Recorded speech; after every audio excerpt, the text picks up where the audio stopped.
AITAH for not wanting to reconnect with my brother. I am not the oop. Oopie is you. Lucas Bolts. AITAH for not wanting to reconnect with my brother. Originally posted to AITAH. Thanks to you Melonlobos for suggesting this. Boru trigger warning. Abandonment mentions child abuse, gaslighting. Original post Feb 9 2026. This is a bit of a long story, but I am going to try to condense it down to only the important details. Before my mom met my dad and had me male 22, my mom had a son with a guy, Rob, fake name. Rob was a poss who abused my mom and manipulated my brother, Ash, male 29. Ash had a lot of problems. He had really bad anger issues, and I have so many memories from my childhood of him physically attacking me, my mom, and my dad. But when he wasn't flipping out, he was the best brother in the world. We'd play video games into the play outside. I loved him, despite all his flaws. When I was around 9 one day he went to his dad's house and never came home. Apparently this was his choice, but I had always kept my hope he would come home, and he did. When I was in 8th grade 13, he moved back in right before going to college. I was so excited to have my big brother back. We spent that whole summer with no issues, just him and me hanging out just like old times.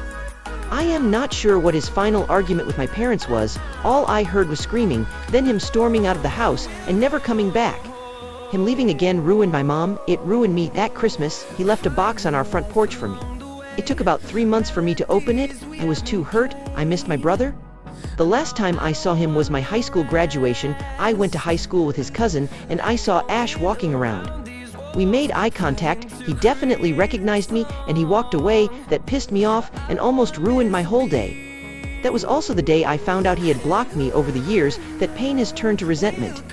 Didn't he get me wrong? I wanted him to turn his life around, heal, get better, whatever, but he has caused me too much pain sitting around and hoping one day he'll come home. I made the decision that if he tried to come back into my life, I wouldn't allow him.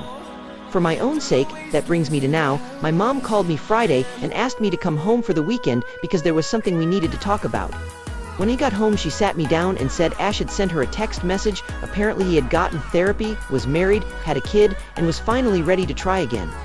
He felt awful for how he treated us and wanted to meet up to talk everything over. My mom was so excited and said we would be meeting up with him next weekend.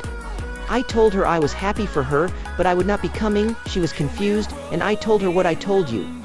I don't want him back in my life. It just wouldn't be good for me, considering I still haven't fully healed from the last time he left.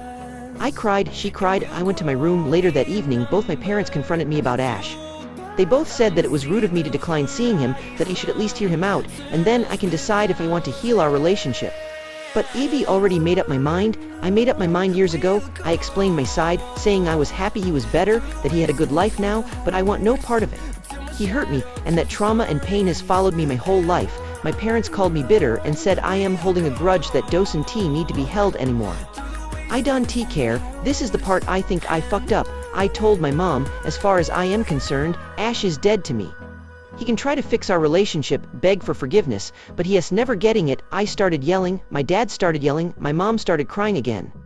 I pointed at her and said, see, he isn't even in our lives again, and we right back to here. I went back to my room and sobbed into my pillow. Both my parents aren't talking to me, unless it's begging me to go with them to see Ash. I am not sure if I should suck it up and go see him, or if he should stand my ground and keep my boundaries. I feel like an asshole for making my mom cry, and what if he did change? How unfair is it for me to judge him based on shit he did when he was a teenager? He had a shitty childhood too. Maybe I should just forgive him and keep the peace. TLDR AITAH for not wanting to reconnect with my older half-brother that abandoned me and hurt me, even though my mom insists I need to. Update 1, Feb 10, 2026. Next day I first wanted to say thank you to everyone for being supportive and understanding where I was coming from. I just want to address a few things I saw a lot of in the comments. What was the last fight about? This has been something that has been bugging me for a while, so, before giving my mom an answer of if I was going to go with her to see Ash, I asked. So she told me apparently my brother and my dad had gotten into a fight about housing. Ash was home for the weekend while he was in college and had apparently made a few demands. He demanded be allowed to live at home rent-free for however long he wanted. My dad, obviously, said no. That pissed my brother off, and he left. He then sent a bunch of texts to my mom, harassing her and me. She didn't get into what exactly he said to her, but it was apparently very upsetting. What did he leave you? Maybe he was R.